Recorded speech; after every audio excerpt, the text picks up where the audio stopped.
자, 안녕하세요. 네, 또 이렇게 2019년이 밝았습니다. 그래서 새로운 한 해를 준비하시는 분께 조금이라도 도움이 될 수 있도록 2018년도에 준비한 선생님들의 노하우를 전달하도록 하기 위해서 이 자리를 이렇게 만들었어요. 그래서 도움이 되는 시간들이 될 수 있기를 바라고요. 선생님들 한번 앞으로 모실게요. 네, 선생님 박수.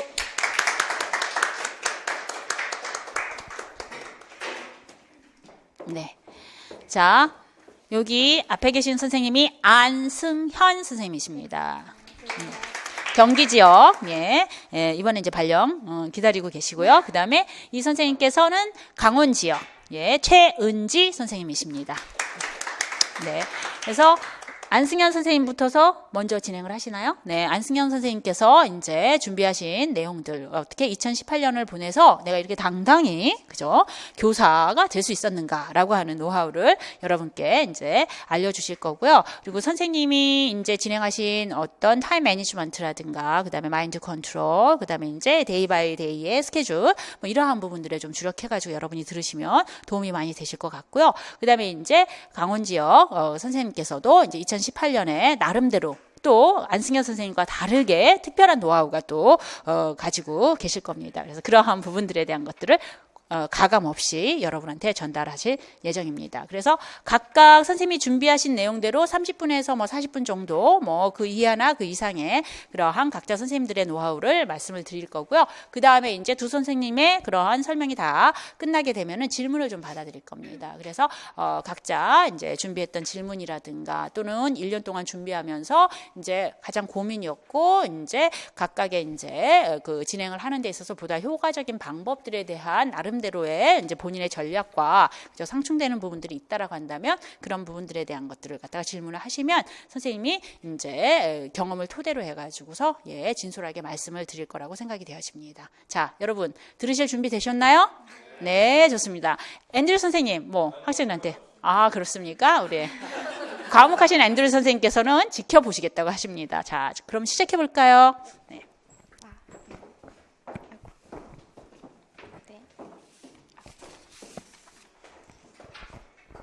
안녕하세요. 저는 2019년 경기 합격자 안승현이라고 합니다. 네, 감사합니다. 제가 2년 동안 학원을 다녔는데 이렇게 그 선생님들께 이렇게 얘기할 수 있는 기회를 갖게 돼서 진짜 영광이라고 생각하고 너무 약간 기쁜 것 같아요. 약간 떨리기도 하는데요. 일단 제 소개 먼저를 하겠습니다. 저는 서울에 있는 4년제 그냥 영문과를 이제 졸업을 했고, 그리고 전 교직이수를 하지 않아서 이제 교육대학원을 갔어요. 그래서 교육대학원을 졸업한 경우인데, 그래서 저는 처음 초수 때는 교육대학원을 다니면서 공부를 했었고, 재수 때는 이제 졸업하고 나서 1년 동안 이제 올인하면서 공부를 했었습니다. 그리고 저는 해외 경험 같은 거를 조금 궁금해 하실 것 같은데, 저는 이제 교환학생 한 번 정도밖에 없어서 그냥 약간 무난한 그냥 약간 퓨어 코리안 이런 수준이라서 그냥 무난한 실력이라고 보시면 될 것 같아요. 그래서 일단 제 소개는 이렇고 혹시 제가 혹시 영어 교사가 왜 되려고 하시는지 이런 이유들이 있으세요? 네, 뭐 다들 있으시겠죠? 그래서 여러 가지 이유들은 있을 거라고 생각을 해요. 저 같은 경우는 물론 영어 교사가 되겠다고 생각을 하고 난 이후의 일이긴 하지만 제가 이제 2년 전에 그 가회를 했었는데요. 그 가회가 이제 중학교 3학년 여자아이였어요.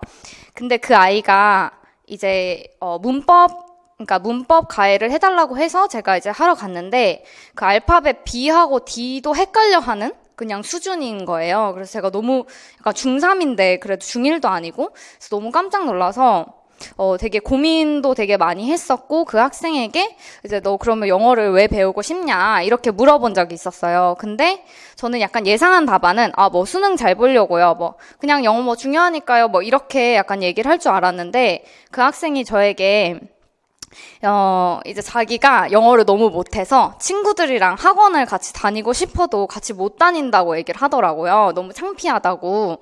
그래서 자기는 친구랑 같이 공부하고 싶다. 그냥 이렇게 얘기를 하는 거예요. 그래서 제가 되게 약간 어떻게 보면 조금 안쓰럽기도 하고, 그래서 되게 책임감을 가지고 이제 그 학생을 그래도, 좀 꽤 오랫동안 이제 가해를 했는데요. 그 학생이 어느 날 저랑 비교급 수업을 했는데, 그 다음날 이제 갑자기 되게 기쁜 얼굴로 오면서 자기가 어제 선생님이랑 그 비교급 수업을 했는데 다음날 학교를 갔더니 비교급이 나왔대요. 마침 정말 우연의 일치로. 근데 그 학생이 너무 막 기뻤다고 하면서 내가 이제 알고 있는 게 학교에서 나온 게 난생 처음이다. 이렇게 하면서 되게 막 기뻐했던 그런 적이 있었어요.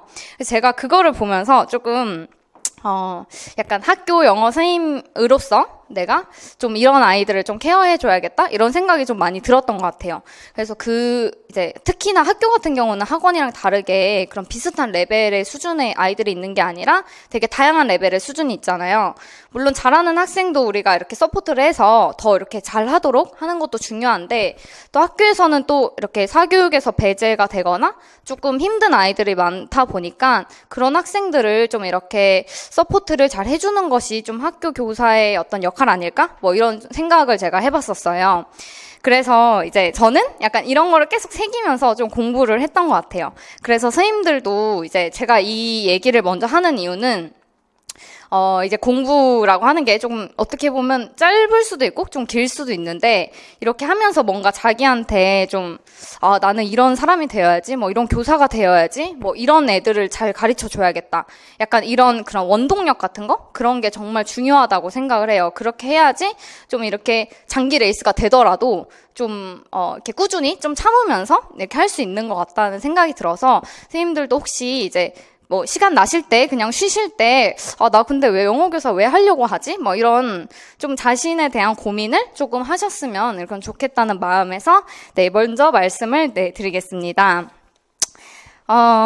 그 다음에 약간 떨려가지고 목소리가 염소 목소리가 나올 것 같은데, 제 합격 수기는 사실 18페이지에 있어요. 7번에 있는데 뭐 합격 수기를 막 이거는 나중에 그냥 혼자 보셔도 될 것 같아요. 그래서 뭐 약간 부끄럽지만 초수 때 제 점수와 재수 때 점수가 이렇게 나와 있고 이렇게 쭉쭉쭉 나와 있습니다. 근데 그래서 구체적으로 말씀을 드리면, 전 사실 재수를 해서 이제 아무래도 뭐 초수 때 전략도 있을 것이고 재수 때 전략도 있을 것이고 또 그 이후에 삼수 뭐 이렇게 되면은 다 전략이 다를 거라고 생각을 해요. 근데 전 초수 때 같은 경우는 사실 상황들이 다 다르잖아요. 올인하시는 분도 있고 뭐 대학교 4학년인 경우도 있고 뭐 등등등. 근데 저는 대학원을 다녀서 사실 되게 바빴어요. 그래서 대학원을 4, 5학기를 제가 다니는 동안 초수 때 공부를 했는데, 학원을 제가 있는 모든 강의를 사실 다 들었거든요. 그래서 다 들었는데, 그래서 이제 월화수목금을 학원을 계속 하루 종일 공부를 하는데, 또 수요일 목요일은 저희 전공 수업이 있잖아요. 그럼 전공 수업이 끝나고 제가 또 대학원을 수업이 있어가지고 그렇게 거의 계속 다녔던 것 같아요. 그리고 5월에는 막 교생도 나가야 됐고, 그다음에 제가 또 11월에 시험인데 12월에 논문 제출이 있어가지고 또 약간 논문이랑 병행을 좀 했어야 됐어서 저는 되게 그러니까 좀 어떻게 보면은 일 병행하시는 분들도 여기 계시겠지만 약간 되게 시간이 없다고 생각을 했어요. 그래서 저는 저의 초수 때의 전략은 그냥 일단 강의를 잘 모르니까 일단 강의를 다 듣고 복습만이라도 하자 이거였어요. 그래서 만약에 여기도 초수 분들이 이제 계신다고 아까 손을 들어주셨는데, 초수 때는 사실 잘 모르는 경우가 많잖아요. 뭐 너무 해야 될 거는 많고 막 강의도 이게 좋대 저게 좋대 책은 뭐 이거 봐야 된대 막 이런 되게 많은데, 일단은 자기가 만약에 강의를 하나 쭉 듣는다, 잘 모르니까 강의를 하나 쭉 듣겠다 하면은 그 강의에 대한 복습을 철저히 하는 게 아마 초수 때의 가장 중요한 전략이 아닐까? 저는 이렇게 생각을 했어요. 그래서 복습을 철저히 한다는 것은 그냥 수업이 끝나면 바로 사실 하는 게 제일 좋고, 근데 그게 안 되더라도 그 주에 그냥 끝내는 것이 가장 좋은 것 같아요. 근데 저 같은 경우는 수목에 끝나고 바로 대학원 수업을 가야 돼서 정말 복습할 시간이 없어서 제가 지하철에서 막 앉아서 막 통사론하고 막 이렇게 했었는데, 그런 약간 저는 그것도 저만의 약간 강박관념일 수 있는데, 오늘 이거 안 하면 뭔가 막 떨어질 것 같고 오늘 해야겠다 막 이런 생각 때문에 더 그렇게 했던 것 같아요. 근데 뭐 꼭 그렇게는 안 하더라도 그래도 뭐 수업 끝나거나 아니면 그 주 끝나기 전에는 복습을 철저히 하는 것이 아마 가장 초수 때 가장 중요한 전략이 아닐까 싶습니다. 네. 그러고 저는 사실 재수를 했기 때문에 이제 좀 재수 때 전략이 더 많이 있기는 한데요. 저는 초수 때 그렇게 공부를 했는데 사실 핑계면 핑계지만 좀 대학원 일도 있었고 뭐 논문도 썼어야 됐고 막 이렇기 때문에 좀 떨어져도 그냥 어쩔 수 없지 약간 이런 마음으로 공부를 했어요. 떨어지면 재수해야지 그냥 이렇게. 그래서 뭐 절실은 했지만 이번에 안 되더라도 내년에 해야지 그냥 이런 생각으로 해서 오히려 초수 때는 떨어졌는데 제가 사실 조금 아깝게 1차에서 떨어지긴 했어요. 소수점 차이로. 근데 오히려 막 생각보다 점수가 높아서 조금 놀랐거든요. 약간 뽀록인가? 막 이러면서. 그래서 이제, 재수 때는 이 뽀록을 감추기 위한, 열심히 해야겠다. 이게 내 실력이다라는 것을 증명을 해야 되니까. 그래서 이제 재수 때는 오히려 그냥 이제 초수 때 떨어지고 나서 재수 때 마음을 그냥 좀 단단히 먹고 1년치 계획을 사실은 세웠어요, 저는. 그래서 1년치 계획을 세워서 뭐 1, 2월에 뭐를 하고 근데 뭐 세부적인 계획은 아니고요. 그냥 1, 2월에 어떤 책을 하고 3, 4월에 뭐 어떤 책을 하고 이렇게 해야겠다라는 사실 계획을 세워서 시작을 했고요. 네, 그렇습니다. 그래서 이제 제가 이제 그 과목별로 좀 말씀을 약간 드리고 싶은데 일단 첫 번째가 교육학이 있잖아요. 교육학은 사실 많이들 고민될 거라고 생각해요. 저도 많이 고민이 됐었고 제가 사실 들었던 강사분이 이렇게 인기 있는 분은 아니셔서 이렇게 제가 막 그 강사분 걸 들으면 사람들이 다 왜 듣냐 막 이렇게 하셨거든요. 그래서 저도 약간 불안감을 가지고 뭐 괜찮겠지 이러면서 이제 듣기는 했는데 교육학에서 약간 중요하다고 제가 생각하는 점은 일단은 교육학은 외울 수밖에 없잖아요. 물론 이해가 기반으로 돼야 되지만 어쩔 수 없는 약간의 암기 과목이기 때문에 정말 반복해서 보는 것만이 답이 없는 것 같았어요. 근데 대신에 제가 들었던 강사분은 이렇게 프린트로 막 잘 주세요. 근데 그 프린트는 그냥 복습할 때만 쓰고, 만약 강의를 듣는다면 복습할 때만 쓰고, 저는 그냥 책을 처음부터 끝까지 다 봐야겠다. 이런 심정으로 그냥 책으로 공부를 했거든요. 그래서 제 주변 선생님들도, 그 책으로 공부하신 분들은 많이 없는데, 저는 그냥 이 책만 그냥 다 외우겠다. 근데 만약에 이 책에서 안 나오면 그냥 그거는 내 영역이 아니다. 그냥 이렇게 생각을 하고 했던 것 같아요. 약간 교육학이 이렇게 뭐 중간만 가면 솔직히 된다고 생각하잖아요. 전공 잘 보면은 그게 뭐 교육학을 막 잘 본다고 붙는 것도 아니고 뭐 못 본다 떨어지는 것도 아니기 때문에 약간 15점 뭐 16점만 받아도 되겠지 이런 생각으로 저도 처음엔 공부를 했는데 이게 9, 10월이 되면은 전공 점수가 좀 안 나와서 그 교육학 1점이 굉장히 소중한 그런 순간이 오더라고요. 그래서 재수 때는 교육학을 최대한 내가 볼 수 있는 한에서는 최대한 잘 받아야겠다. 그래야 약간 전공에서 커버를 할 수도 있도록 약간 그렇게 했던 것 같아요. 그래서 교육학을, 물론 이건 사람마다 다르긴 한데 조금 뭐 중간 정도로 봐야지 이렇게 생각을 하셔도 공부를 하셔도 될 것 같고 저는 그냥 교육학은 최대한 잘 받았으면 좋겠다. 이런 마음으로 공부를 했고 그래서 교육학 점수는 나쁘지는 않게 받았던 것 같아요. 그래서 교육학도, 조금 신경을 쓰셔서 하셨으면 좋겠다라는 생각이 있고, 교육학을 전 공부할 때 가장 저에게 효과적이었던 거는 키워드를 제가 뽑은 건데요.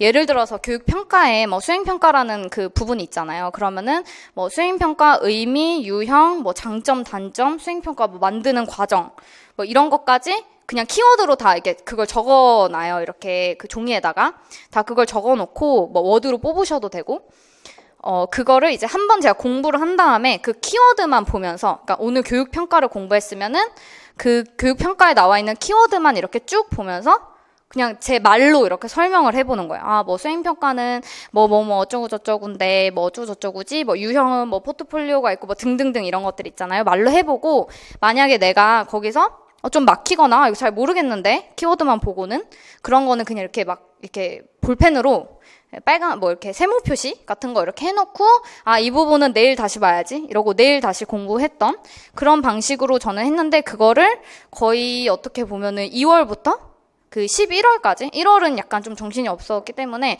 2월부터 11월까지 그냥 계속 그것만 반복했어요. 그래서 사실 교육학은 저는 그냥 한 번 정도 강의 들으면서 이해하면 되고 그 다음은 자기 암기에 달린 거라고 좀 생각을 해서 네, 계속 반복해서 그렇게 연습을 하는 거. 그리고 글로 적어야 되기 때문에 자기의 말이 진짜 중요해서 자기가 말로 해보면 좀 네, 나은 것 같아요. 그래서 만약에 스터디를 하시더라도 이렇게 구두로 하는 게 제일 좋은 것 같고, 그러니까 써오는 거는 사실 자기가 말하는 것처럼 이렇게 쓰게 되기 때문에 쓰는 거는 나중에 뭐 모의고사 때 가서 연습해도 뭐 그건 되니까, 그러니까 내 말로 이걸 설명하는 거? 그러니까 수행평가를 꼭 어떤 강사의 그 방식대로 안 썼다고 그래서 수행평가가 만약에 시험에 나왔는데 그게 틀리지 않거든요. 그러니까 다른 강사 거 다 들어도 그러니까 그게 설명만 맞게 썼으면 맞기 때문에 자기가 뭔가 이렇게 자기 말로 표현을 하거나 아니면 어떤 강사분께 내 스타일이다 이러면 그냥 그거대로 외우거나 차라리 그렇게 좀 하는 연습을 많이 하셨으면 좋겠다라는 생각을 했습니다. 그리고 이제 전공 같은 경우는 사실 고민을 많이 했어요. 전공을 사실 많이 공부하는데 이걸 어떻게 설명을 드려야 되나? 이것저것 많이 한 것 같은데 그래서 저는 전공에서 가장 중요한 거는 기본 개념이라고 생각해요. 그래서 사실 초수 때는 막 이렇게 그 강의 듣는 게 너무 바쁘다 보니까 좀 복습만 하고 이러다 보니까 좀 헷갈리는 게 많았어요. 그러니까 알고 있는 것 같은데 나중에 시험 보면 다 틀리고 이런 게 너무 많아서 과연 문제가 뭘까 제가 이렇게 생각을 했는데 그래도 기본 개념이 제일 중요하다. 이게 제 결론이었거든요. 그래서 뭐 영어학 같은 경우도 이렇게 뭐 바인딩이 나오면 바인딩 뭐 프린시플 A는 뭐뭐다 이렇게 나오는데 그 뭐뭐다를 약간 진짜 확실히 알고 있어야 되는? 그게 나중에 가면은 이게 뭐 A다라고 배웠는데 갑자기 나중에 가서 막 B 가서 막 찾고 있고 이런 약간 실수가 좀 생기더라고요. 그래서 무조건 뭐 영교론이든 영어학이든 저는 기본 개념이 제일 중요하고 기본이 탄탄하면은 사실 시험에서 나오는 문제들 어느 정도는 다 소화할 수 있다고는 생각을 했어요. 그래서 기본 개념 확실히 하는 게 제일 중요했고 또 영어학 같은 경우는 직접 손으로 적는 거 이거를 아마 앤드류 쌤이 저도 그때 말씀을 해주셔서 저도 그렇게 했던 건데 직접 손으로 진짜 예문을 다 적는 게 너무 좋은 것 같다라는 생각을 했던 게 이게 특히 전공이 이렇게 계속 듣다 보면은, 이거 다 아는 것 같은데, 이런 약간 착각이 좀 들기도 하거든요. 막 다, 설명 들으면 다 알고, 막 보면 다 아는데, 이거 막 봤던 거고. 근데 그거를 직접 써보면, 이제 약간 그제야 내가 약간 실수했던 거? 그러니까 아는 것 같은데 실수했던 거나 아니면은 내가, 알고 있는 줄 알았는데 잘못 알았던 거. 이런 것들이 약간 써보면은 그게 나오는 것 같더라고요. 저도 막, 영어학 공부를 되게 열심히 했었어가지고, 다 아는 것 같은데 왜 자꾸 막 시험 나오면 틀리고 모의고사 나오면 틀리고 뭐 그러지? 이러면서 또 막 써보다 보면은 어느 부분에서, 이게 왜 이렇게 됐지? 뭐, 이러고 실수가 나오고 이래가지고, 직접 꼭 써보면서 하시는 게 좋겠다는 생각을 들었어요. 그래서, 특히 통사로는 트리 그리는 거 있죠. 그 약간 귀찮은데, 네, 트리 그리는 거 약간 귀찮아하지 않고 그 의문론 같은 경우도 그 발음 끼워 막 쓰는 거 있잖아요. 그것도 물론 다 쓰실 필요는 없는데 그냥 그런 약간 세부적인 거 자잘자잘한 거를 조금 그래도 끝까지 하시는 게 저는 좋다고 생각을 했어요. 그래서 저 같은 경우도 한 막 1, 2, 3, 4, 5번 예문이 있으면 한 3번까지 쓰면 이제 좀 귀찮아요. 이제 4, 5번 쓰기가 막 똑같은데 그래서 그때는 저는 약간 극단적으로 약간 자기 체면을 하긴 했는데 내가 이거 4번, 5번 쓰면 합격한다. 막 약간 이런 마음으로 4번, 5번 쓰면 이거까지 쓰면 합격한다. 약간 이런 마음으로 그냥 했던 것 같아요. 그래서 이렇게 직접 써보는 것을 저는 이제 영어학 같은 경우는 그런 걸 너무 추천을 드리고 원래는 영교론을 먼저 말하려고 했는데 순서가 좀 뒤바뀌어서 네, 영어학 먼저 말씀드릴게요. 그리고 네. 그게 가장 좋았던 것 같고, 영어학 같은 경우는 일단은 저는 학원 책, 이거는 영교론에도 해당되는 얘기인데, 학원 책이 사실, 모든 내용을 담고 있진 않지만 정리가 잘 돼 있잖아요. 교수님들이 다 이제 피땀 흘려서 이렇게 정리를 해놓으신 거기 때문에 그 정리한 거를 약간 뼈대로 생각하고 그거를 일단은 숙지를 하는 거예요. 그 약간 목차라던가 이 내용엔 이게 나왔지, 뭐 이 내용엔 이 예문이 나왔지, 뭐 이런 것들을 약간 전체 뼈대를 잡는다 생각하시고 숙지를 하고 그 다음에 이제 원서를 들으면서 거기 약간 살을 끼우듯이, 그러니까 살을 이렇게 채우듯이 공부를 저는 했었는데 그게 그래도 약간 기본 뼈대 잡고 이렇게 하는데 되게 좋았던 것 같아요. 그래서 그러니까 저희가 사실 영어학 박사를 할 사람들이 아니기 때문에 그거를 너무 구체적으로 막 진짜 누구지? 그 레드포드나 이런 바자트 이런 사람들처럼 막 연구할 필요는 없잖아요. 그래서 그냥 이제 종합반 책을 약간 기본 뼈대로 두고 거기에 이제 살을 넣듯이 이제 공부를 더 예문을 더 이제 추가하고 요 책에는 이런 예문도 나오는구나. 저 책에는 레이징에 이런 예문도 나오는구나. 이런 식으로 좀 살을 붙이듯이 했던 것 같아요. 그래서 그게 저는 굉장히 저에게도 좋았고 네, 그렇습니다. 그리고 이제 연교론 같은 경우도 저는 거의 비슷하게 했는데요. 일단 빌드업이 굉장히 뼈대 있게 이렇게 잘 돼 있다고 생각을 해요. 그래서 일단 특히 초수분들 같은 경우는 일단 빌드업을 무조건 저는 숙지하는 것이 좀 좋다고 생각을 하고 저도 초수 때는 거의 빌드업만 봤어요. 근데 빌드업을 거의 되게 많이 봤고 빌드업을 너무 많이 봐서 빌드업이 약간 너덜너덜해졌는데요. 그 빌드업을 많이 보니까 이제 어떤 개념이 나오면 이 개념이 어떤 챕터에 어느 부분에 나왔다. 그러니까 약간 이렇게 숙지할 수 있을 정도로 빌드업을 공부하고 그 외에 PLLT나 TBP 같은 뭐 PELT 같은 이런 기본 원서들 있잖아요. 그 원서들을 이제 공부하면서 이것도 또 살을 끼워 넣듯이 이제 공부를 했어요. 그래서 원서를 물론 처음부터 끝까지 정독을 하셔도 되는데 사실 시간이 좀 오래 걸리잖아요. 시간도 오래 걸리고 이게 학자들이 보면 자기들이 약간 하고 싶은 그런 흐름대로 이렇게 써놓은 경향이 없잖아 있어서 조금 혼란스러울 수 있어요. 바로 원서를 보면은 막 좀 약간 혼란스러워요. 그래서 빌드업에 있는 어떤 기본 목차 이런 거를 계속 숙지를 하고 거기에서 이 개념이 나왔을 때는 이 원서에서는 이렇게 얘기했지 이런 식으로 원서에 있는 부분들을 좀 살을 붙이는 것이 좋겠다라는 생각을 했습니다. 그래서 정독은 하셔도 되고 저는 사실 정독을 했는데 정독을 뭐 꼭 추천드리는 건 아니고 그냥 발췌독이라도 그 중요한 개념들 발췌독이라도 하셨으면 좋겠다라는 생각을 해요. 그래서 원서 공부는 이렇게 연교론이나 이렇게 그 영어학 같은 경우도 저는 꼭 필요하다고 생각을 하고 그 원서를 보다 보면 또 독해 실력도 약간 느는 것 같은 그런 실제 늘었는지 모르겠지만 그런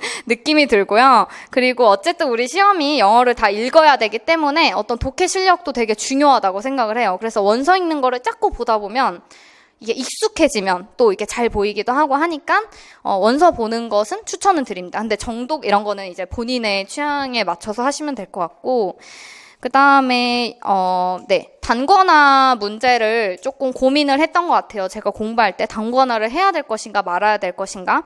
근데 단권화를 처음엔 하려고 했어요. 초수 때는 막 하려고 막 다 적었는데 시간이 너무 오래 걸리는 거예요. 진짜 뭐 예문을 이거 다 적어야 되나? 그냥 넘어갈까? 막 이런 게 너무 오래 걸려서 저는 그냥 단권화를 안 했고 정말 그냥 원서랑 그 학원 그 종합반 책 있잖아요. 그거를 그냥 계속 반복해서 봤어요. 그냥 어디 따로 이렇게 공책에 정리하거나 이런 거는 사실 안 했고요. 그냥 책으로 계속 봐야겠다 이래서 그냥 책을 계속 돌려가면서 계속 무한 반복해서 봤던 것 같아요. 그래서 저는 그렇게 해서 단권화를 안 했고 근데 단권화는 하셔서 정말 효과를 보신 선생님들도 있기 때문에 그거는 만약에 본인 단권화를 좀 해보다가 이거 아니다 너무 오래 걸린다 막 4시간 걸린다 이러면은 그냥 포기하셔도 되고 그러니까 단권화를 꼭 해야 붙는 거 이런 것도 아니기 때문에 저도 단권화를 안 했지만 어쨌든 잘 돼서 그게 꼭 안 그러니까 만약에 내가 너무 내 스타일이 아니면 안 하셔도 된다? 약간 이런 말씀을 드리기 위해서 네 단권화를 말씀드렸습니다. 그리고 이제 그리고 이제 그 전공 같은 경우는 이게 영역들이 많잖아요. 그래서 약간 자기만의 전략을 세우는 것도 괜찮은 것 같아요. 물론 이제 이번에 서울이 너무 컷이 높았기 때문에 약간 조금 그런 건 있긴 한데요. 다른 지역들을 보면 또 비슷비슷하잖아요. 그래서, 자기가 잘하는 부분이 있고, 조금 부족한 부분이 있을 텐데 잘하는 부분을 진짜 완벽하게 해서 다 맞고 부족한 부분을 좀 부족하더라도 붙을 수 있는 정도로 그냥 최대한으로 하자 이런 전략을 잘 세우시는 것도 좋을 것 같아요. 저는 네 그래서 그 일형 문학이 사실은 너무 좀 두렵기도 하고 영문과를 나왔지만 이제 영문과 나오신 분들은 아실 텐데요. 제가 배운 문학은 안 나오더라고요. 그래서 이제 일형이랑 문학은 그냥 저는 최대한 근데 틀려도 어쩔 수 없지 이런 생각으로 그래도 최대한 맞추자 이런 생각이었고 대신에 저는 내용학을 확실히 해서 내용학은 다 맞아야지 뭐 이런 생각으로 공부를 했던 것 같아요. 그래서 이것도 어떤 하나의 전략일 수 있으니까 이게 다 막 100점을 맞는다고 붙는 시험은 아니잖아요. 그래서 자신만의 전략을 자기가 좀 강점은 약간 살리고 그 단점은 그냥 최대한 이 정도로만 해야지 이렇게 해서 하시면은 다 잘 하실 수 있을 것이라고 네, 생각을 합니다. 네, 그렇고, 네, 그래서 내용학은 사실 저는 베이스가 가장 중요하다 생각하고 원서를 통해서 이제 살 붙이는 거 이렇게 했었고요. 그 일형 문학 같은 경우는 저는 이게 가장 궁금해 하실 것 같은데 사실 저는 좀 부끄럽지만 이제 영자신문 뭐 이런 거 스터디도 많이들 하시잖아요. 근데 사실 저는 그런 거는 하진 않았고, 저는 할 시간이 없었어요. 사실은 그냥, 일단 읽는 거, 학원에서 배우는 거, 150제, 130제, 140제 이런 책들 있잖아요. 그 다음에 투에스토알도 있고, 등등등 이런 책들이 있는데 그 책을 그냥 꾸준히 해야겠다 이런 생각이었어요. 그래서 그 책들에 있는 거라도 다 하자 이런 마음으로 그냥 꾸준하게 하려고 했던 것 같아요. 그래서 하루에 적어도 2시간? 정도는 꼭 할애를 해서 그 일형 약간 푸는 시간을 비워뒀어요. 제 스케줄에. 그래서 그 시간이 되면 항상 그냥 약간 기계처럼 이렇게 푸는 거예요.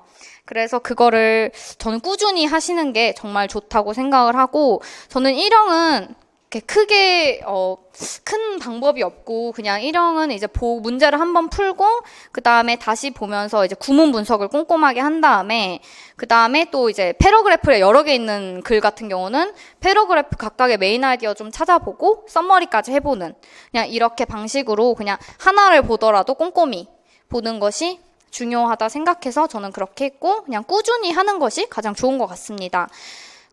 그리고 일형 같은 경우는 아무래도 진짜 그런 일반 영어 실력이기 때문에 그 인풋이 많아야 된다고 저는 생각을 했어요. 그래서 원서를 제가 읽은 것도 그런 인풋 때문에 읽기도 한 거고, 그 다음에 그냥 틈날 때 이렇게 CNN 그 어플 다운받아가지고 거기 그냥 약간 오피니언 그런 그 부분에 논평 같은 부분에 이렇게 보면서 이제 그냥 많이 읽기라도 해야겠다 이런 마음으로 그냥 읽었던 것 같아요. 그래서 그런 것들을 했었고 네 그렇습니다. 그래서 저는 책은 크게 이걸 하든 저걸 하든 크게 상관은 없는 것 같아요. 대신에 꾸준하게 진짜 11월 그 시험 전날까지 일형은 푸는 거 그 감을 잃지 않아야 되기 때문에 그냥 계속 푸는 거 이거를 추천을 드립니다. 그다음에 문학은 네, 제가 드릴 말씀이 별로 없어요. 문학은 너무 어려웠고 그냥 정말 수업 시간에 배운 것만 했어요. 그리고 사운드 앤 센스 수업을 들었기 때문에 이제 그 시는 그걸로 공부를 했고 그냥 문학 소설 이런 것도 그냥 그 학원 교재 있잖아요. 그거로만 했고 네.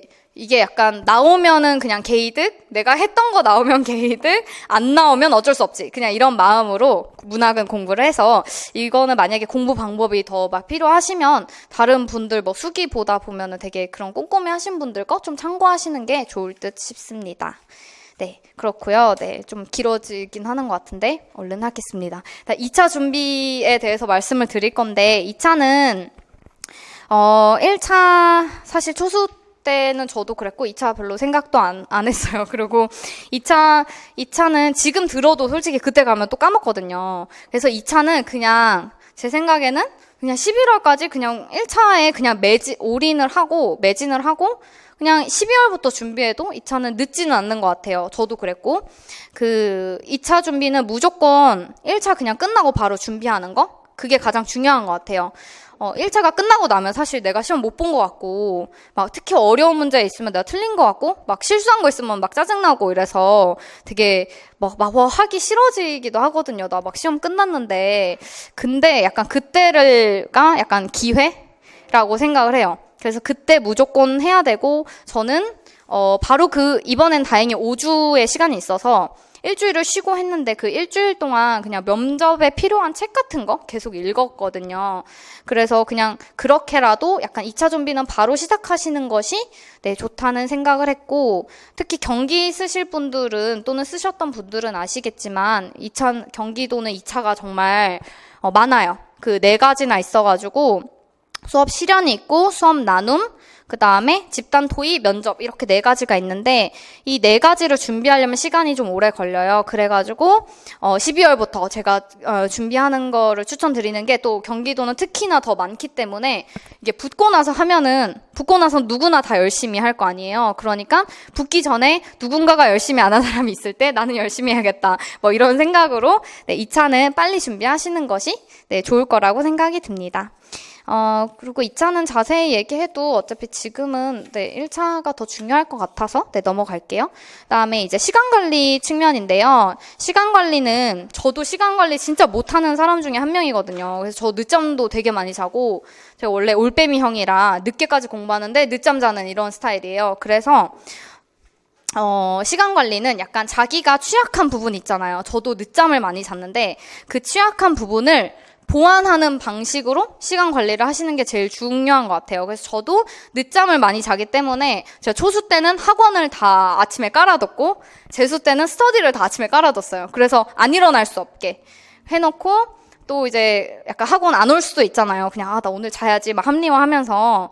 그래서 저는 이제 아빠 출근하실 때 같이 출근차 타고, 이제 전 경기도 살아서 이제 출근차 타고 서울 같이 오고 그랬거든요. 약간 어쩔 수 없이 가야 되는 그런 상황을 좀 만들어 놨어요. 그래서 그게 저에게는 되게 어쨌든 저의 그런 부족한 점을 많이 채울 수 있었던 부분인 것 같고, 또 만약에 내가 점심 먹고 나 맨날 잔다, 근데 10분 정도 주무셔도 정말 그건 좋고, 근데 만약에 내가 너무 오래 잔다, 뭐 맨날 자는데 막 1시간씩 잔다 이러면은 그냥 약간 못 자게 카페 가서 하거나, 그냥 좀 그런 약간 장치들, 그러니까 내가 뭔가 약해지는 시간에 뭔가 스터디를 해야 된다거나 약간 그렇게 장치를 좀 심어두시면 자신이 좀 못하는 부분에 대해서 좀 보완하면서 시간 관리를 할 수 있다고 생각을 하고, 네, 총량이 뭐 얼마나 공부하냐는 전혀 중요하지 않은 것 같아요. 그래서 자기가 그냥 약한 부분을 보완하면서 그 자기가 할 수 있는 시간에 풀로 하는 것이 제일 시간 관리에서 중요한 점이라고 생각을 합니다.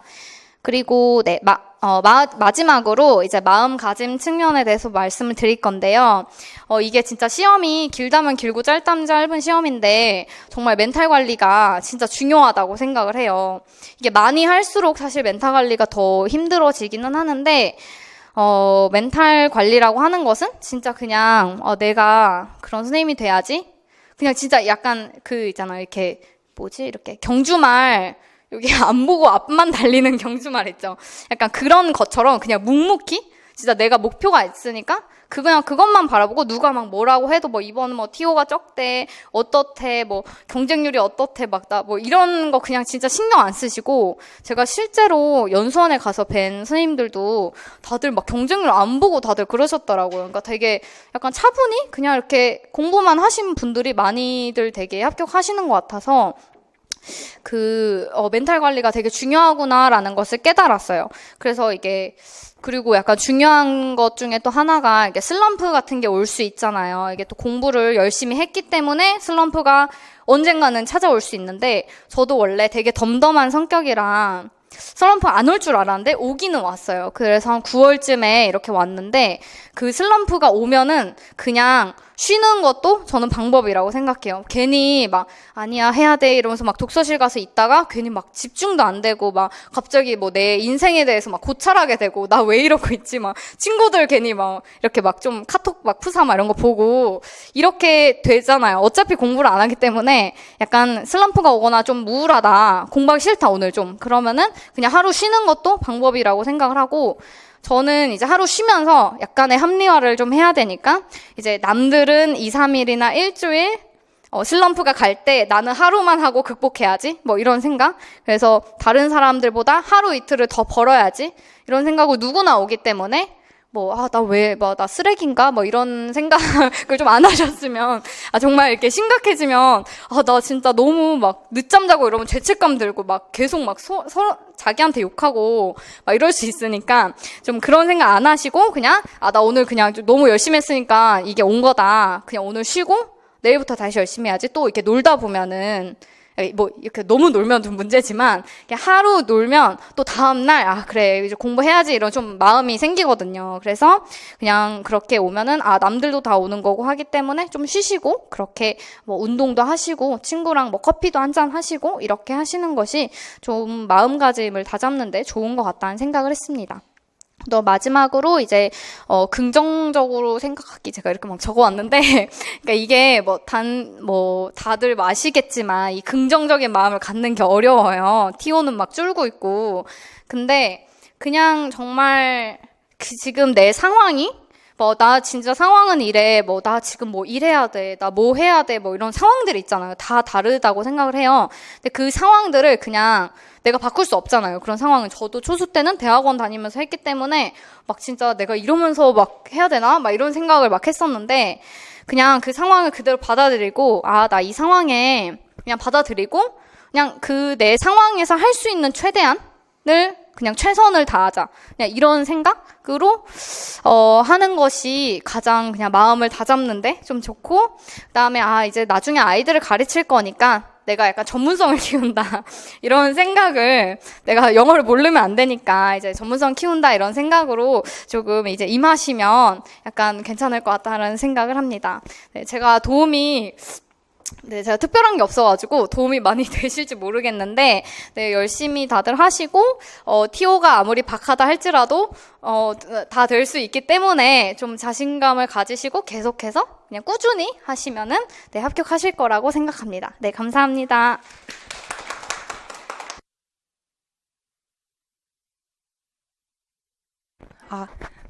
네, 안녕하세요. 저는 3번의 시험 끝에, 이번에 강원 지역에 합격한 이제 교사가 되었습니다. 네, 저는 합격자 발표를 받고, 그 다음 주 일주일을 바로 연수를 받고, 그 다음 주, 그게 이번 주인데, 이번 주 월화수 학교에 출근을 했다가, 여기 오느라 되게 정신이 없어서, 수기가 되게 정신이 없을 수도 있어요. 그래서, 일단은 중구난방일 수도 있지만, 그냥 도움이 된다면 들어주셨으면 좋겠고요. 제 수기는 15페이지에 있어요. 네, 이거는 그냥 참고로 제 이야기를 그냥 해보려고 해요.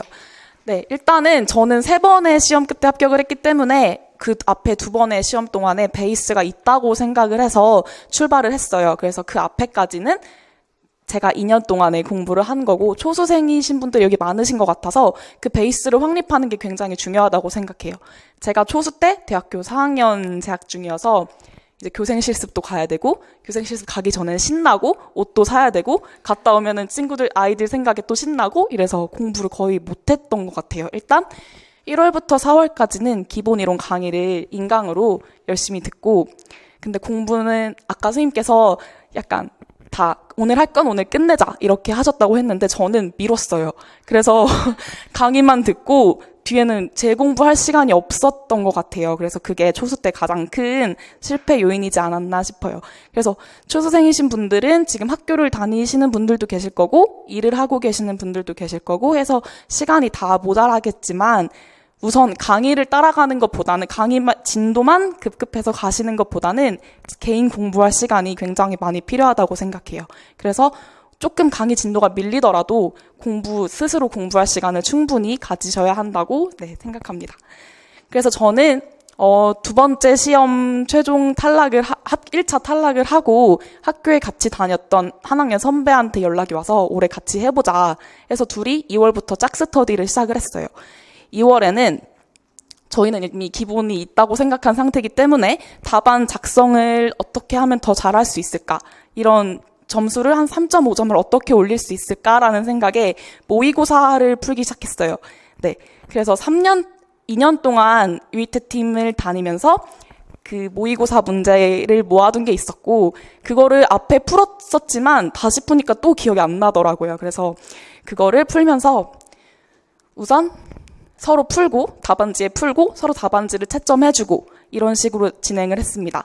그래서 답안지를 채점하다가 느낀 바는 우선 서로 하는 실수는 계속 똑같은 실수를 계속 하더라고요. 저 같은 경우는 이제 논수령이 없어지긴 하지만 논수령을 할 때 마지막 줄에 한 단어를 쓰고 정신을 놓고 다음에 또 쓴다든지 이런 실수를 좀 여러 번 했었고, 같이 했던 언니의 경우는 스펠링 실수가 좀 잦았었고, 그래서 그런 실수를 자기가 하는 건 몰라요. 그래서 서로 봐주면서 이거 고치자 이런 식으로 해서 고쳤던 것 같아요.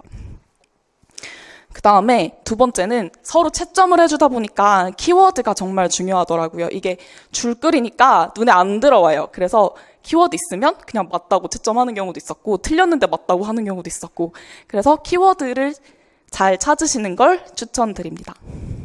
그 다음에 모의고사 스터디를 하면서 일반 영어는 그냥 모의고사 스터디로 충당을 했던 것 같아요. 그 모의고사 지문이랑 기출 지문이 상당히 유사하기 때문에 모의고사 지문을 같이 둘이 해석을 하면서 막히는 부분이 있으면 절대 넘어가지 않고, 이 구문은 어떻게 해석을 했지?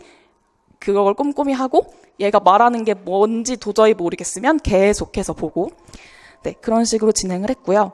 시랑 문학 같은 경우도 해석이 안 되잖아요. 얘가 도대체 무슨 말을 하는 건지, 왜 이런 시어를 썼는지 그게 너무 이해가 안 돼서 처음엔 진짜 꼼꼼히 둘이 계속해서 봤는데, 이 과정이 몇 달 진행이 되다 보니까 시 같은 경우는 주로 나오는 주제들 아니면 이런 시어가 나오면 얘는 이런 말을 하려고 하는구나라는 등의 그런 팁을 조금 얻을 수 있었습니다. 그 다음에 이때는 TG를 진행을 했어요. 근데 저희는 세 번째니까 TG를 다 몇 번씩 본 상태여서 조금 다르게 했는데, 초수생이신 분들은 그냥 강의 들으시면서 어려운 부분 체크하고 복습 잘 하시고 이런 식으로 따라오시는 걸 추천합니다. 저희는 연습 문제를 만들었어요. TG 예문들을 가지고 비문이나 뭐 이런 것들 찾기, 이런 식으로 연습 문제를 만들어서 서로 풀고 채점하고 이런 식으로 했습니다. 좀 떨려가지고 그 다음에 4월부터는 기출 분석을 시작을 했어요. 그 앞에 2년 동안 공부할 때 박현 선생님께서 맨날 기출 분석 중요하다라고 하시지만 그냥 듣고 그렇구나라고 생각만 하고 수업에서 해주시는 것만 듣고 이런 상태로 넘어갔다면, 이번 시험에서는 제가 더 꼼꼼히 출제자가 이런 문제를 왜 냈을까, 원하는 답이 무엇일까라고 생각을 하면서 기출 분석을 진행을 했습니다. 그래서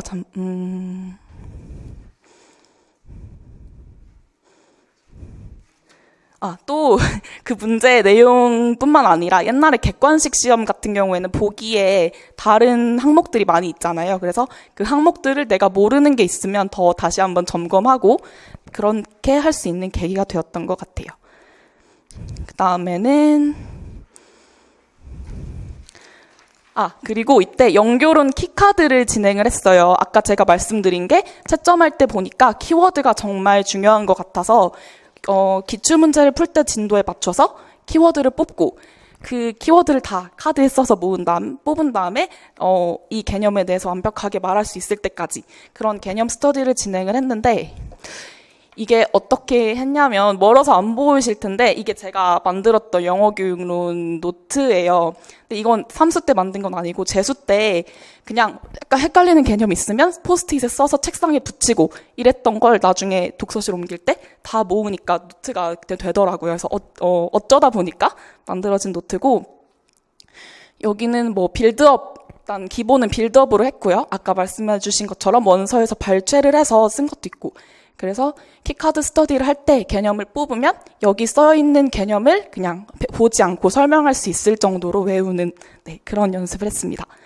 그렇게 하면 답안을 쓸 때 예를 들면 뭐 TPP 이렇게 하면 그냥 생각 없이 그냥 바로 쓸 수 있도록 이렇게 해서 시간도 아끼고 자동으로 나올 수 있도록 연습했습니다. 그 다음에 개인적으로는 이때 사운드 앤 센스 인강을 들었어요.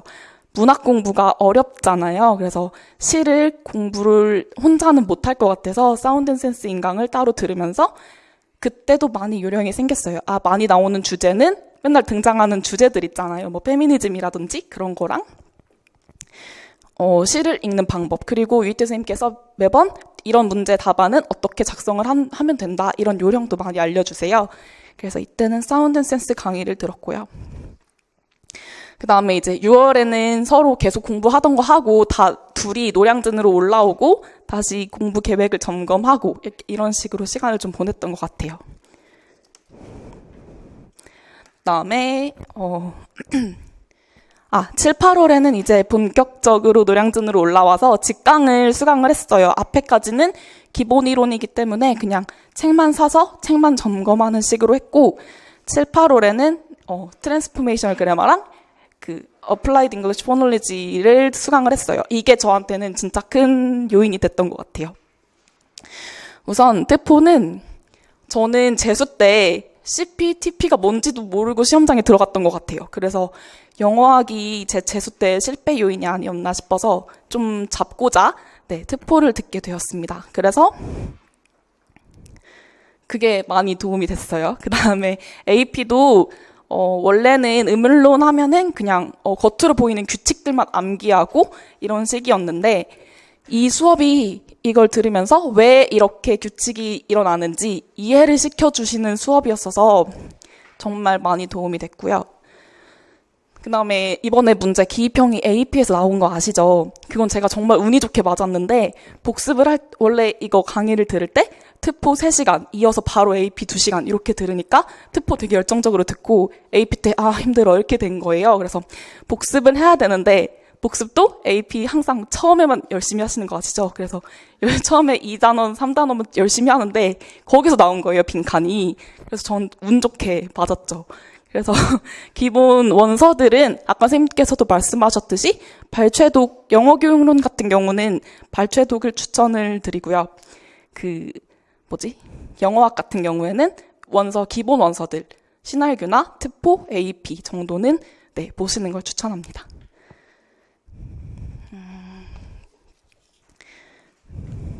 그리고 이때는 기출 변형 문제를 풀었어요. 연습 문제를 풀었어요. 그 유명한 책 아시죠? 루이스 선생님 책을 풀고, 그것도 풀고 둘이서 변형 문제를 만들어 봤어요. 기출 분석을 할 때 여기선 이런 부분을 물어볼 수 있겠다 싶어서 그 문제를 물어보는 문제를 만들었고, 모번 답안을 제공하고 그런 식으로 진행을 했는데, 이게 조금 시간이 걸려요. 그래서 안 하시는 분들은 안 하셔도 되고, 사람에 따라서 추천을 드릴 수도 있고 아닐 수도 있고 그렇습니다. 그 다음 이제 9월 모고로 들어갔는데, 이때부터는 조금 멘탈 관리가 힘들었었던 것 같아요. 조금 힘들었어요. 그래서 우선 모의고사를 보고, 아까 말씀드린 2월에 봤었던 그 일주일 모의고사 한 회 푸는 건 계속 진행을 했고요. 그래서 수요일, 목요일은 학원 모의고사를 따라갔고, 그 다음에는 월요일에 다시 한번 한 회를 더 풀면서 진행을 했습니다. 근데 이것도 시간이 좀 걸리니까 초수생이신 분들은 굳이 문제를 많이 풀어보실 필요가 없다고 생각해요. 그냥 한 회만 풀고 복습 제대로 하고 그런 식으로만 진행하셔도 충분하실 것 같습니다. 혹시 더 풀어보시고 싶으시면 조금 더 풀어보시는 것도 추천합니다.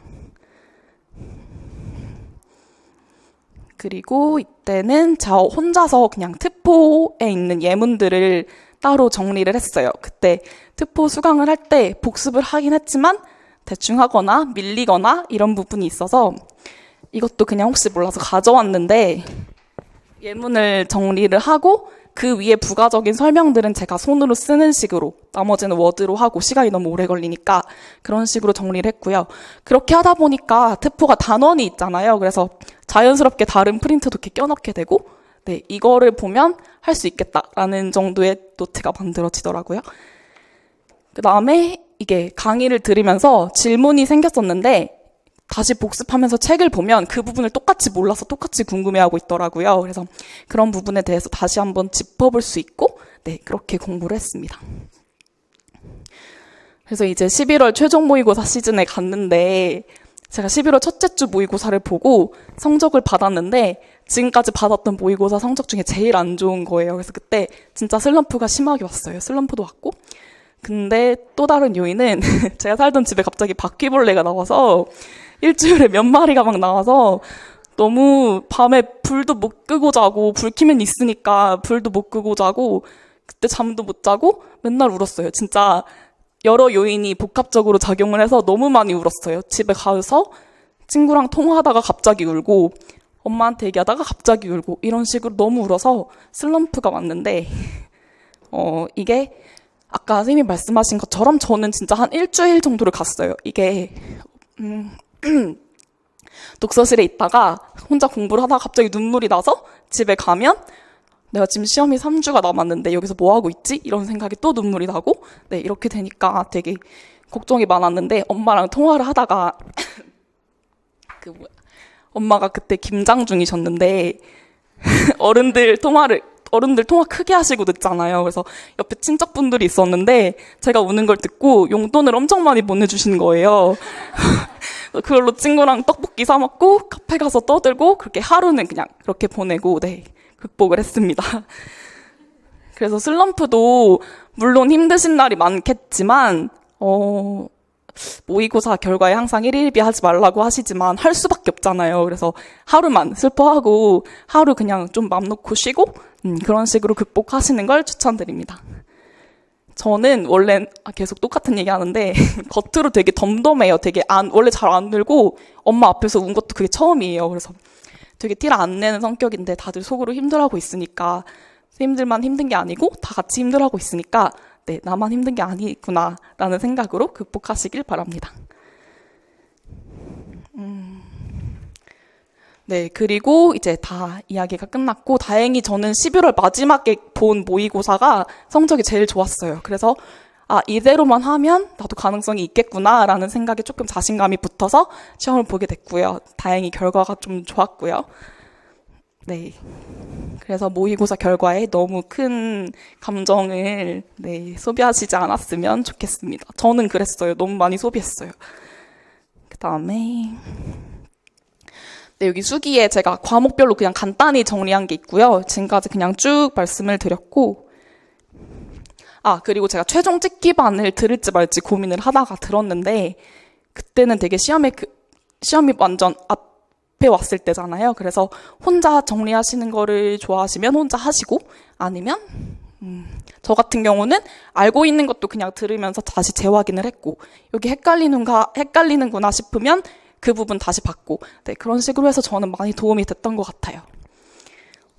그 다음에 교육학은 제가 고득점을 받은 게 아니라서 그냥 간단히만 말씀드리면 8월까지는 거의 안 했어요, 교육학을. 그래서 맨날 해야 되는데 생각만 하다가 9월 되니까 급한 거죠. 그래서 그 모의고사반만 인강으로 신청을 해서 그것도 인강 들을 시간이 없어서 문제만 풀었어요. 문제 풀고 문제에 나오는 개념은 저는 독서실에 가면 그날 입장권이 요만하게 나와요. 그래서 그 입장권에다 빼곡하게 썼어요, 그 개념을. 다 쓰지 않고 키워드만. 그래서 그거를 하나씩 다 모아서 계속 봤어요. 시험 날까지도 그 키워드만 계속 봤어요. 네. 그래서 저처럼 급하신 분들은 그저 그렇게 하시면 되지 않을까 싶은데 그래도 탄탄하게 가시는 걸 추천합니다.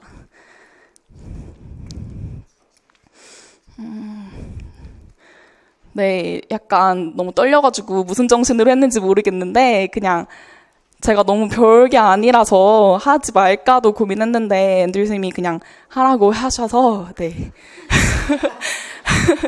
제가 너무 별게 아닌 것 같다라고 했더니 그건 패스, 다음 이러시더라고요. 그래서 그냥 하겠다고 했고, 네, 이 별거 아닌 수기가 여러분들께 많이 도움이 됐으면 좋겠고, 저도 한 3주 전에 최종 합격 발표가 나기 전까지는 진짜 이 상태였어요. 맨날 2차 시험 보고 나서도 나 어떡하지 하면서 맨날 울고 그랬는데, 네, 꼭 좋은 결과 있으셔서 다음에 이 자리에서 수기를 발표하시기를, 네, 바랍니다. 감사합니다.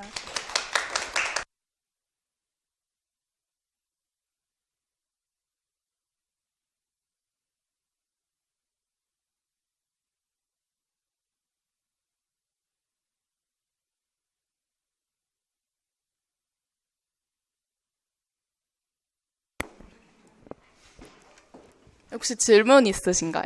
네. 저는 맨날 단어도 외워야겠고 복습도 해야겠고 일용도 꼭 3시간씩은 하고 싶은데 이게 정말 시간이 안 되더라고요. 그래서 저는 계속 일용을 못 하고 있어요. 어떻게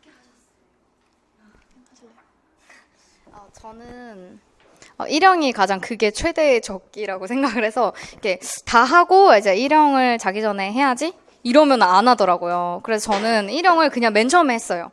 다른 거 하기 전에 일형을 먼저 하고 해야지 뭔가 이제 시작한 이제 느낌처럼 그냥 그거를 그냥 일정 시간에 계속 똑같은 시간에 하다 보면은 그거를 그냥 안 하면 약간 마음이 좀 불편해지는 나중에는. 그래서 일형을 사실 미루면은 좀 안 하게 될 확률이 높거든요. 그래서 저는 내용학 공부하기 전에 일형을 먼저 하고 이렇게 하는 방식을 택했어요. 네, 저도 일형은 일단 상반기 때는 일형에 시간을 많이 투자를 했어요. 스터디할 때도 일형만 분석하느라 막 3시간씩 쓰고 이랬는데 그 뒤로부터는 그냥 꾸준히 아까 선생님 말씀하신 것처럼 저는 130제 한 권 풀었거든요. 그거 그냥 뭐 하루에 2-3문제 풀고 이 정도 저는 너무 적게 한 것 같아서 좀 말씀드리기 그런데 네, 저는 정말 꾸준히 하는 게 답이라고 생각하고요. 모의고사 풀 때 모의고사 지문을 적극 활용하시면 좋을 것 같아요. 저는 딱히 책을 막 여러 권 사서 보시는 것보다 한 권 꾸준히 하시고 모의고사 푸실 때 그 일형 문제 그리고 기출에 나온 일형 문제들을 꼼꼼히 보시면 그게 몇 달 동안 계속 가면 일형 실력은 조금 느실 거라고 생각합니다.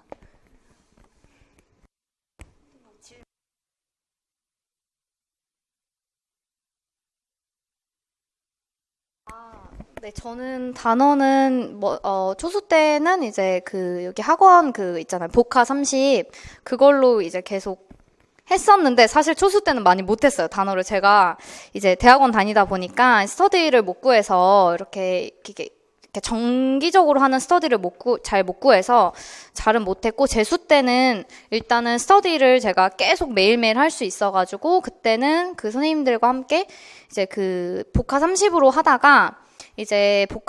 하다가 이제 그게 약간 질릴 때쯤에 이름 생각이 노란색 책 복화 이름 생각이 안 나. 노란색 책 되게 유명한 책 있어요. 두꺼운 책. MD 말고 이름은 제가 생각 안 나요. 아마 고시마당 가면 있으실 거예요. 노란색 책이거든요. 그래서 그걸로 했는데 MD는 사실 너무 제가 어려워서 MD에 너무 투자할 시간이 많지는 않다고 생각해서 저는 기본 단어라도 좀 확실히 알자. 그래서 그 노란색 책을 저는 썼고, 그다음에 기출복화 30을 써도 좋을 것 같아요. 그래서 그거를 그냥 단어도 사실 매일매일 하는 게 제일 좋아서 스터디가 저도 매일매일 있어서 그냥 그 스터디에서 이제 단어 시험 보고 이렇게 시작을 했던 것 같아요. 네, 저도 거의 3년째 같은 책만 봤어요. 그 기출복화 30을 봤는데 초수 때는 스터디 할 때 하루에 한 파트씩 단어 꽤 많잖아요. 그거 하루에 다 외우고 시험 보고 그렇게 해서 그 책만 계속해서 돌렸고요. 조금 질리긴 했는데 다른 책을 굳이 많이 봐야 이게 도움이 될까 싶어서 그냥 그 책만이라도 열심히 하자 해서 그 책을 3년째 봤어요. 네, 그리고 말하려고 했는데 까먹었다. 네. 그 책만 3년째 봤고요. 그게 또 봐도 3년째 봐도 모르는 건 계속 모르더라고요. 그래서 그냥 이것만 내가 다 외울 때까지 계속 하자라고 해서 그 책만 계속해서 봤어요. 그 생각났는데 복화 바이블이었어요. 복화 바이블.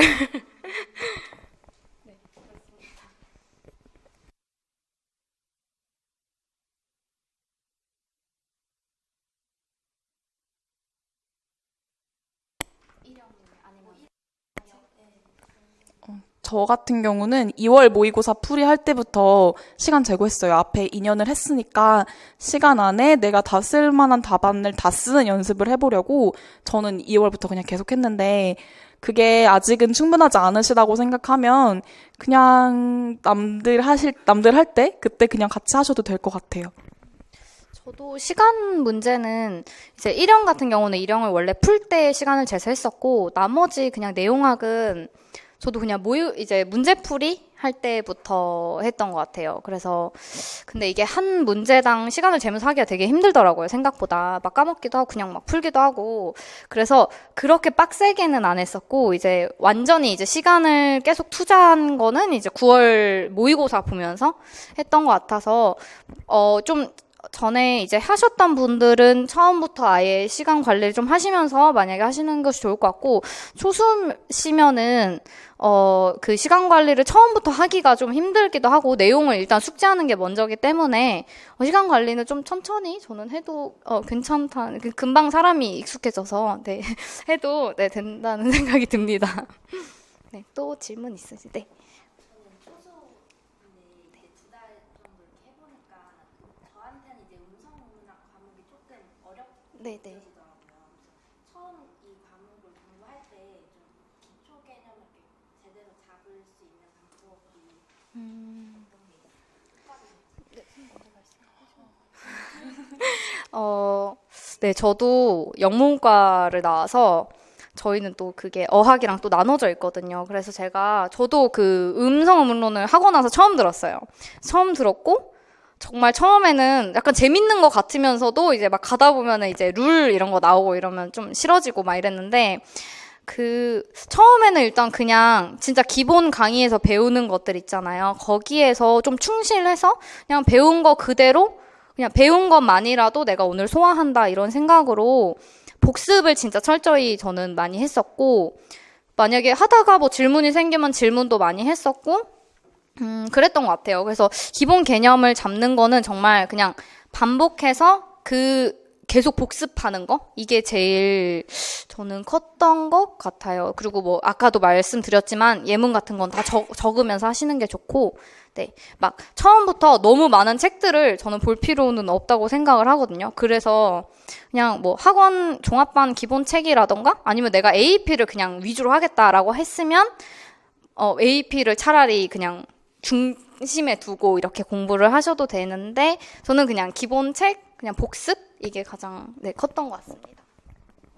네, 저도 똑같고요. 음성음울로는 사실 다들 제일 어려우실 거예요. 그게 처음에는 막 별거 아닌 것 같은데 나중에 룰 찾고 이러려고 하다 보면 머리가 너무 아프거든요. 그래서 그때 저는 학부 때 음성음론 수업을 너무 잘 들었어서 그때의 걸로 했던 것 같은데, 근데 이게 제가 알고 있다고 생각하니까 기본에 너무 중심을 두지 않았더라고요. 여기 나중에 임용 준비를 할 때. 그래서 나중에 룰을 찾을 때 되게 사소한 것도 헷갈려하고 이런 것 같아요. 그래서 음성음론은 진짜 다들 사소한 이론들이 있으니까 그런 완전 개념들 그런 것들 꼼꼼히 기본 이론을 진짜 꼼꼼히 하시는 게 좋을 것 같고요. 하나가 헷갈리면 다 헷갈려서 그거를 처음에 아예 복습 열심히 하시고 시간 꾸준히 가지시고 하시는 게 좋을 것 같아요. 그래서 책을 많이 보시는 것보다는 기본 이론 책을 꼼꼼히 보시고, 저 같은 경우는 원서는 그냥 AP 정도만 봤거든요. 네, 그 정도만 추천드려요. 또 질문?